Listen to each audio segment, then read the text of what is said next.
After reading the first volume of Absolute Batman, I was itching to read the next arc, and boy was I not disappointed at all. I love that Arc 2 has introduced more villains to the Absolute Batman's Rogues Gallery, and how kind of the story of Absolute Gotham has developed. The specifics of how this universe has turned Gotham into something that only Darkseid could have come up with, man. Bruce is going through hell in these issues. But this volume has been spectacular, and I am eagerly waiting for Volume 3 to drop in September. But without further ado, on to the review of Absolute Batman Volume 2, Abomination. Bruce and the Criminality Kids are the center of attention in this volume, protagonist-wise, with Alfred starting off abroad for the first issue. It gives the book a chance to explore how Batman is kind of forming this small team in the Criminality Kids that all know his identity. Waylon, Harvey, Oswald, and Edward. They kind of help him find out exactly what he wants the Batman to be for Absolute Gotham. This, and introducing Barbara Gordon into the fold, kind of allows for a somewhat familiar structure to the mainline Batman's early operation to form.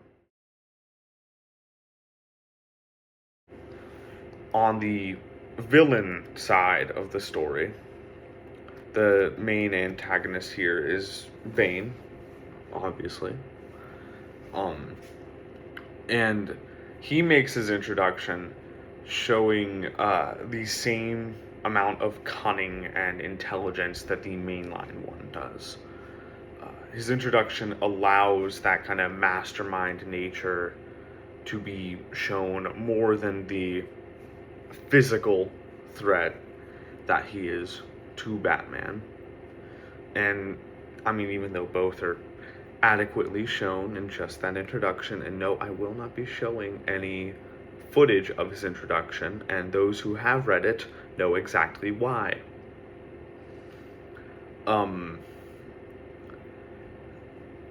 And as we learn more about Bane, his past, his philosophy, and his role within the dystopia, I started to see him kind of as a parallel to Bruce, and that was immediately before the book started spelling it out. Still, the difference between the two, at least that I've noticed so far, is Bane is willing to bring other places to ruin to protect Santa Prisca. And as for Batman, we don't know yet if he would do the same for Gotham. I also think the introduction of more villains means that we'll see future issues, like whether or not all of them necessarily start to match up to their mainline counterparts, like in the sense that when all the Criminality Kids got turned into their villainous personas, it wasn't just a switch that immediately just turned them evil. And I mean, that's the baseline, of course. But I think that at least, like, most of them are going to kind of be that, I don't really know how to say this, but I guess I can say, like, more integrated into Team Batman, still, Team Gotham. And even characters like Bane have the potential to show up again as enemies of the Joker instead of enemies of Batman. And I think these in the main line who are villains, can return and be these kind of people who are more set against characters who seek to exploit Gotham and are agents against the dystopia, opposed to villains like Absolute Mr. Freeze and Absolute Joker. But that is yet to be seen by me until I get my hands on Volume 3. And hopefully I can get it on launch day because I'm very eager to read more of this story. As for composition, Volume 2 continues the splitting of flashbacks and different scenes between issues that was present in the first volume. As well as that, there was a lot of very stylized and visually interesting scenes.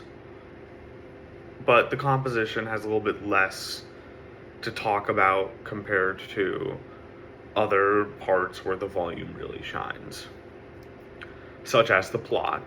The book kicks off around a month after Volume 1, and it becomes immediately clear Bruce is going to try to solve the mystery behind Arc M. And as soon as the book starts, it's just fast-paced the entire way through, issue by issue. As more is found out about Arc M and more villains are introduced very quickly,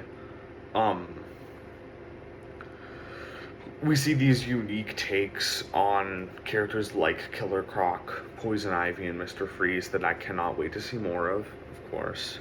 The dystopia that is the Absolute Universe gets a lot more attention here, and the scale of the book is getting bigger, and I think that Scott Snyder has this knack for writing finales as these large spectacles and just writing like cinematic sort of finales in general. With the stadium finale in Volume 2 that is intercut with one of Wayland's boxing matches, and of course his recent run with DCKO. I think I'm starting to see a pattern. I don't know, just a little suspicion. And I do think that the story of Absolute Batman Volume 2 is excellent, and I can't wait to get my hands on Volume 3. Something I will say that I hope isn't presumptuous is that I noticed in the Absolute Universe so far, it seems like the writers are really taking their time to make sure that moments like the introduction of villains or parts of character relationships have the impact and aren't just there for the sake of alluding to the main line. Of course, that, again, should be standard, but with other alternate universe stories, I feel like the pacing can be a little bit too close, which leads to important moments getting all clumped together. Absolute Batman hit the perfect pace for having the important moments perfectly just spaced out, where they wouldn't need to be rushed later, but also being spread out enough to have an impact, and the timeline kind of makes sense. The pacing, like, the book just gets even quicker as Batman actually gets to Arc M, and he goes through Bane's trials before escaping and revealing, or at least attempting to reveal, exactly what Arc M was doing to the whole of Gotham. And I am going to remain vague, as usual, as to not spoil the specifics of the trials or Bruce's plans to unveil Arc M, mainly because I'm sure a lot of people have already seen spoilers, and because this book is absolutely amazing. I got the hardcover for it instead of the usual softcover volumes, and I think that getting it's worth the extra $10 for the hardcover, and it is absolutely worth it. I was planning on putting this in my comic portfolio that I just got right after this recording here, and I like the kind of cover protector here, and it has this hardcover absolute alternate cover art, and then the standard volume cover here. It is a little bit bigger, obviously, than the soft cover volumes, which, if you want everything to just kind of like look uniform, it might be a little bit of a difference on your shelf, but I mean, I still think it's worth it. And if you collect hardcovers, I mean, nice. I usually collect soft covers for volumes and then omnibus and stuff like that. I do have the Watchmen compact comics, which I might do a review on later. I'm also thinking of starting to do single issue for just some stuff that's on my shelf. Single issue reviews as like shorts content, but I'm kind of getting off track. I strongly recommend Absolute Batman, Volume 2, Abomination.